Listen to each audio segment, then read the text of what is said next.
안녕하세요. 투자살롱 김경록입니다. 중국이 최근에 이제 7월달 소비자 물가 상승률이 마이너스 0.3%를 기록했습니다. 그리고 중국은 지금 금리를 인하하고 있죠. 미국은 금리를 인상하는 반면에요. 중국의 소비자 물가 상승률 마이너스를 보고 이제 서구 언론에서 단번에 나온 이야기가 저편이피케이션이라는 이야기가 나왔습니다. 일본화라는 이야기죠.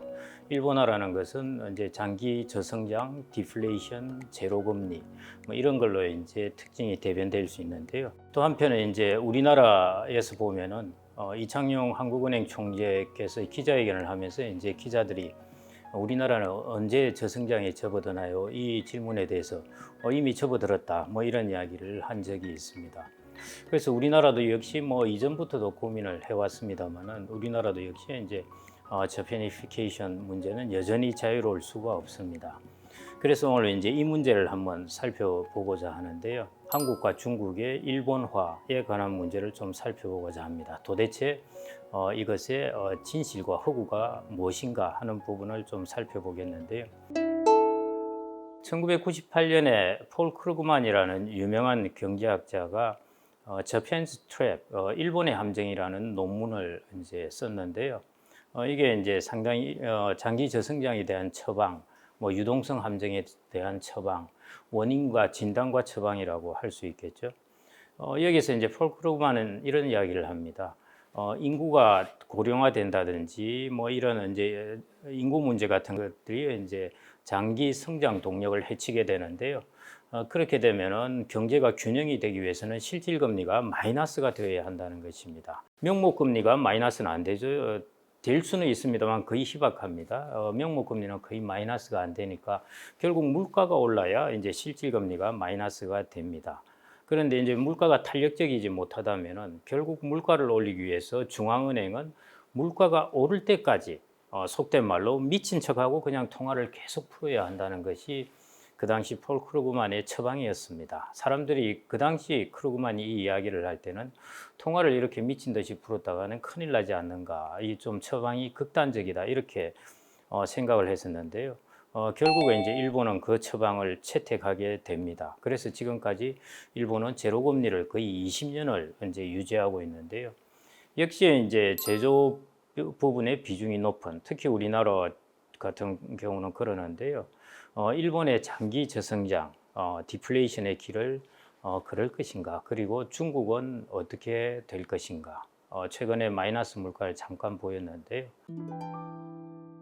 그러려면은 도대체가 일본화라는 것이 일본이 왜 이런 일본화의 길을 걷게 되었는지를 좀 이렇게 정확하게 살펴볼 필요가 있습니다. 그냥 일본은 고령화 사회에 급속하게 접어들면서 장기 저성장에 들어갔다. 그거는 너무 일반적입니다. 서구 사회도 고령화 사회에 이미 들어갔기 때문에요. 군국주의 시대에 일본은 사쿠라와 옥새라는 것이 일본의 이제 상징이었습니다. 옥새라는 것이 뭐냐면은 옥이 이렇게 탁 깨질 때 산산이 부서지면서 영롱하게 그냥 화려하게 끝을 맺는 것을 이제 옥새라고 그러는데요. 일본은 1960년대 이후에 진짜로 어마어마한 고도 성장을 했습니다.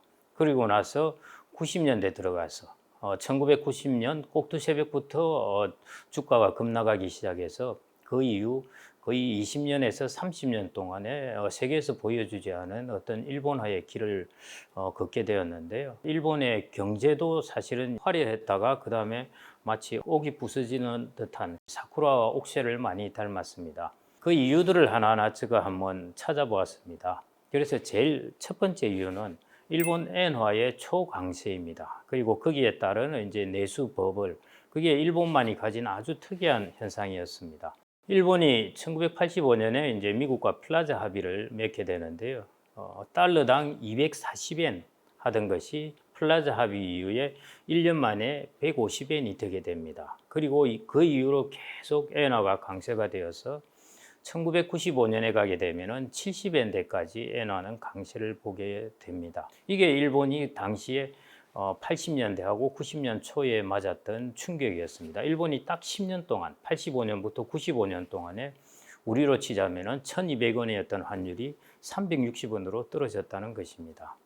자, 이 충격이 얼마나 크겠습니까? 우리나라 환율이 2003년에 1,200원이었는데요. 4년 만에 900원으로 떨어지게 됩니다. 그렇게 환율이 떨어지면서 혼란이 상당히 왔었습니다. 이때 혼란 때문에 일어났던 것이 뒤에 키코 사태가 일어나게 됩니다. 그래서 엔화의 초강세는 제가 표현하기로는 일본 경제에 거의 원폭에 부응하는 충격이었다, 이렇게 볼 수가 있습니다. 이런 충격을 받았던 나라는 거의 없다고 볼 수가 있습니다. 그래서 일본은 이제 이런 이유 때문에 1980년대 한 10년 동안에만 땅값이 4배로 오르게 됩니다. 이게 이제 일본의 버블을 키웠던 것이고요. 그래서 이제 1990년 꼭두새벽 주식시장이 문을 열자마자 이제 주가가 폭락하기 시작하고 땅값이 떨어지기 시작하고 해서 이제 버블이 꺼지고 장기 불황에 들어가는데, 일본의 이제 두 번째 요소는 이제 대차대조 불황입니다. 부동산의 어떤 버블로 인해서 성장을 할 때는 항상 부채가 따라오기 마련입니다. 돈을 빌려서 부동산은 사게 되니까요. 그래서 그 당시에 일본의 은행들은 부동산 담보 비율을 대출할 때 140%씩 이렇게 주었습니다. 예를 들어 1억 원 부동산을 산다면 1억 4천만 원을 대출해 주었다는 것이죠. 왜 그랬냐? 은행 입장에서는 또 자고 나면은 한 달, 두 달 지나고 나면은 부동산 가격이 오르니까 지금 140% 해주더라도 시간이 좀 지나면은 또 70%, 60% 떨어지니까 그 경험으로 그렇게 많은 대출을 해준 것입니다. 그러니까 이제 부채는 많이 쌓여 있고 거기에 해당되는 자산이 있는데 자산 가격은 급락을 해버리니까 이게 대차대조표 불황이라고 그럽니다. 부채하고 자산하고 완전히 임밸런스가 된 겁니다. 그러니까 순부채가 왕창 늘어나게 된 것이죠. 일본은 이 부채를 한꺼번에 구조조정을 해서 없앤 것이 아니라 거의 천천히 90년대 10년에 걸쳐서 이 부채를 줄여나가기 시작합니다. 그래서 그 10년 동안에 기업의 부채 비율을 400%에서 150%로 차츰차츰 줄여나가기 시작하는 것이죠. 이 부채를 줄여나가는 과정에서 이제 소비나 투자 등 이제 내수 부족이 있게 되고요. 그 다음에 일본의 그 당시 이제 잃어버린 20년 일본화의 이제 세 번째 요인이 대여 환경이 별로 안 좋았습니다. 대외적으로 경제가 막 세계 경제가 성장하면 일본도 그나마 좀 나았을 텐데요. 그 당시 무슨 일이 일어났느냐? 1995년에 멕시코 외환위기가 일어났고요.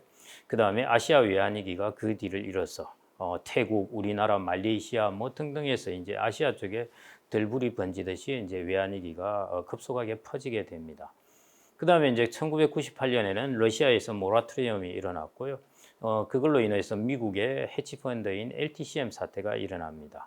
그 다음에 미국에서 2000년에 나스닥이 붕괴하게 되고 2001년에는 9.11 사태가 일어나게 됩니다. 그래서 일본이 잃어버린 10년을 쭉 겪을 동안에 보면은 세계 경제도 막 혼란스러운 상황이라서 일본의 대외적인 환경도 좋지 않을 때였습니다. 그 다음에 이제 그 당시에 네 번째 특징이라고 할 수 있는 것이 일본은 1995년부터 고령 사회에 진입하게 됩니다. 고령 사회라는 것은 우리가 총 인구 대비해서 65세 이상 인구 비율이 14%를 넘어가면 고령사회라고 그러는데요. 고령사회에 진입하게 되고 그 다음에 생산 인구, 도대체 일을 해서 물건을 만들어내야 될 인구가 급감하게 됩니다. 그러면서 복지 지출이 증가하고 재정 적자가 누정되는 이런 모습을 보이게 됐는데요. 그래서 일본 경제가 90년, 10년 동안을 보면 거의 연속해서 사당 콤보의 공격을 받았다, 이렇게 볼 수가 있습니다. 그래서 그 이후에 여기서 헤어나는데 거의 20년 이상 이제 걸리게 됩니다. 우리나라와 일본의 다른 점은 무엇인가 하는 부분인데, 우리나라도 뭐 재패니피케이션 이런 이야기를 하니까 그러는데요. 제일 큰 부분이 우리나라와 일본의 경제 규모의 차이입니다. 지금의 우리나라의 경제 규모와 1990년대 일본의 세계 경제에서 차지하는 경제 규모를 이제 비교해 보면 되겠는데요. 일본은 당시에 GDP가 2위였습니다.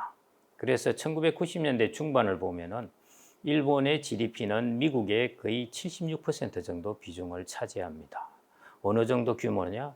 딱 지금 중국이 미국의 GDP 정도 되는 규모를 당시 일본이 그 정도 이제 GDP 규모를 차지했다는 거죠. 그러면 이제 지금 우리나라는 어떠냐 이걸 보는데요. 2021년 현재 이제 데이터를 보면은 교육 상대국 나라의 GDP의 한 3.6% 정도, 그 정도에 불과하게 됩니다. 지금 GDP상 우리나라가 미국하고만 비교해봐도 우리나라는 미국의 7.8% 정도에 불과합니다. 당시 일본의 76% 비중에 비하면 아주 적은 수준입니다. 그러니까 결국 결론은 뭐냐면은 우리나라는 경쟁력 있는 제품만 있으면 충분히 성장할 수 있는 여건이 된다는 것이고요.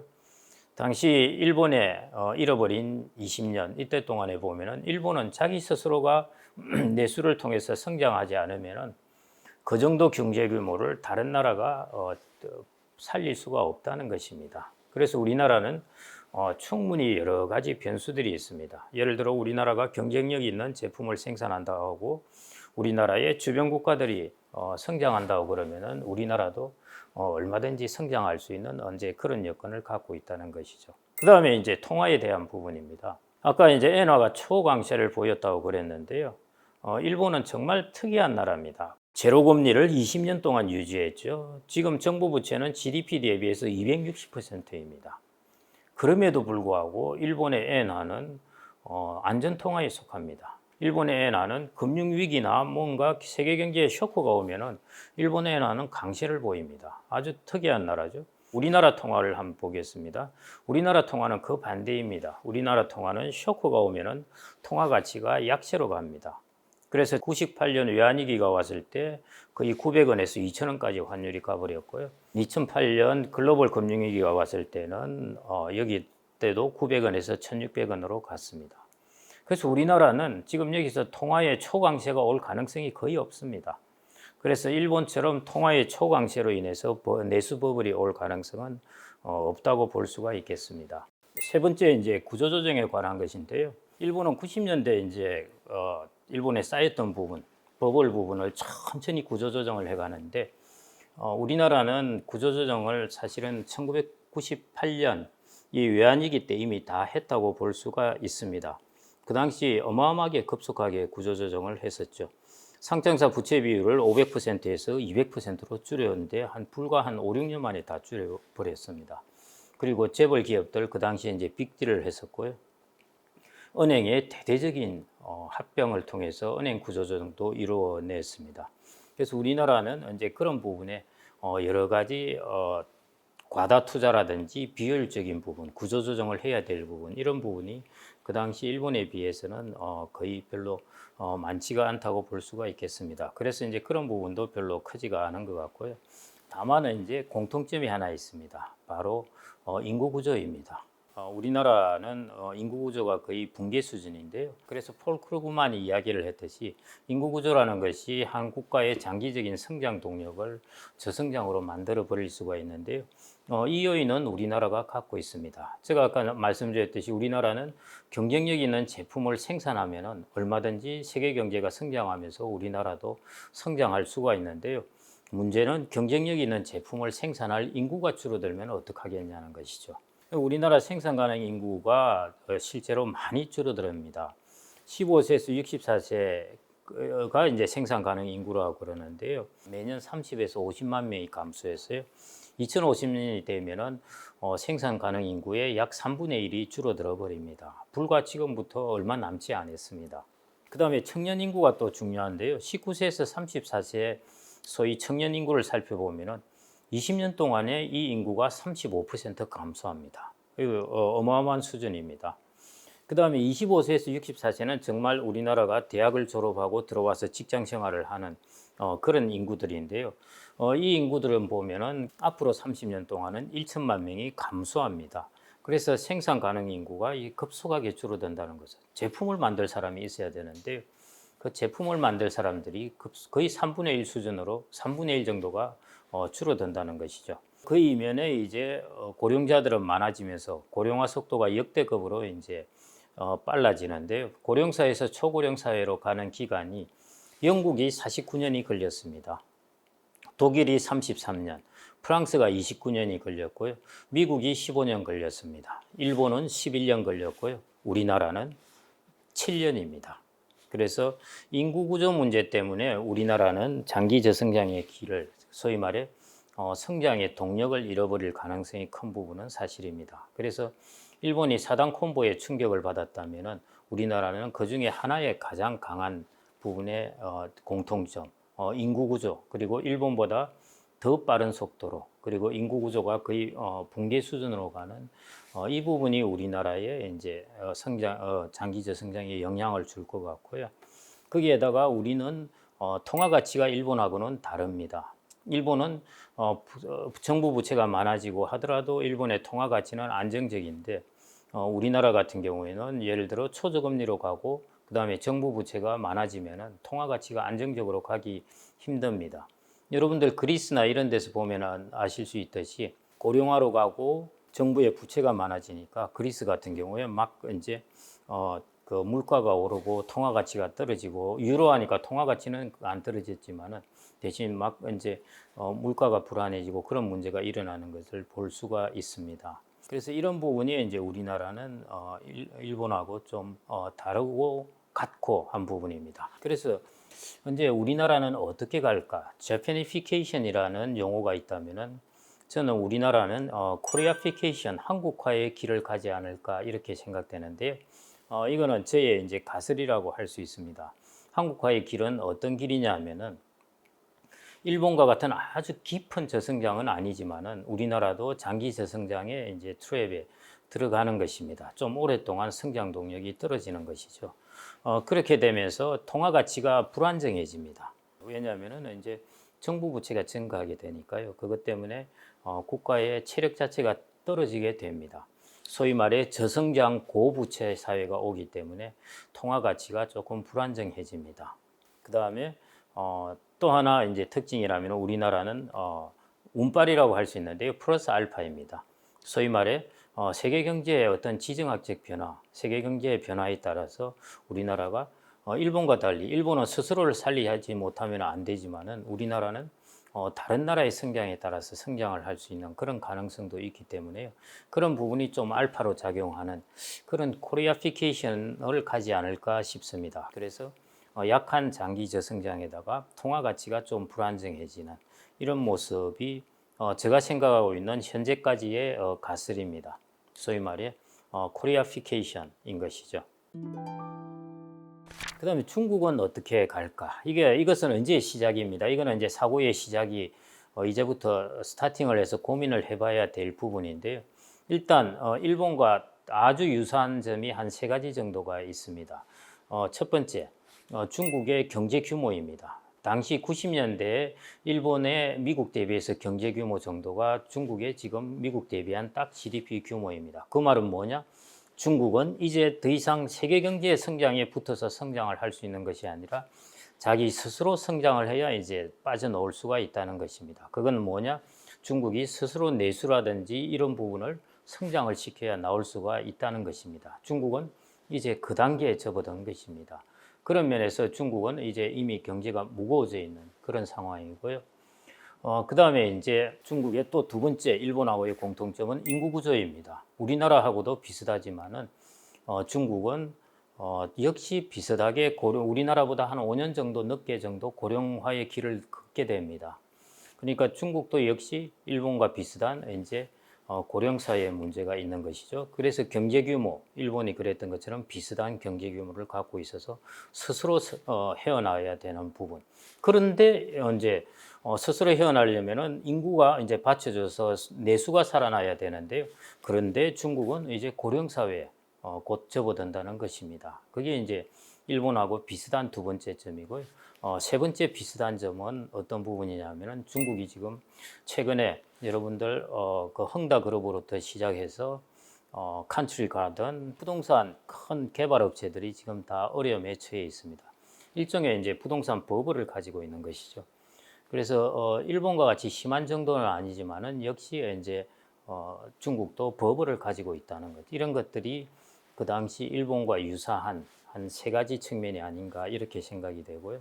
그런데 아시다시피 중국은 일본처럼 통화가 막 개방되어서 미국하고 연계된 것도 아니고 자기 스스로 어느 정도의 폐쇄된 그런 사회주의 경제입니다. 그래서 이 부분이 과연 자본주의 시장 경제였던 일본처럼 그 메커니즘으로 그대로 갈지 안 그러면은 사회주의 메커니즘을 가지고 있는 이 중국이 어떤 다른 방법으로 이 부분을 헤쳐나갈지는 관전 포인트로 두고 보기는 해야 되는데요. 그래서 중국 부분, 중국이 재패니피케이션 가능성이 없지는 않다. 이렇게 제가 이제 좀 결론을 말씀드리고 싶고요. 그 부분에 대해서는 아직은 데이터가 부족하고 조금 더 중국 경제 진행되는 상황을 보면서 판단을 해봐야 되지 않을까 그렇게 생각합니다. 네, 감사합니다.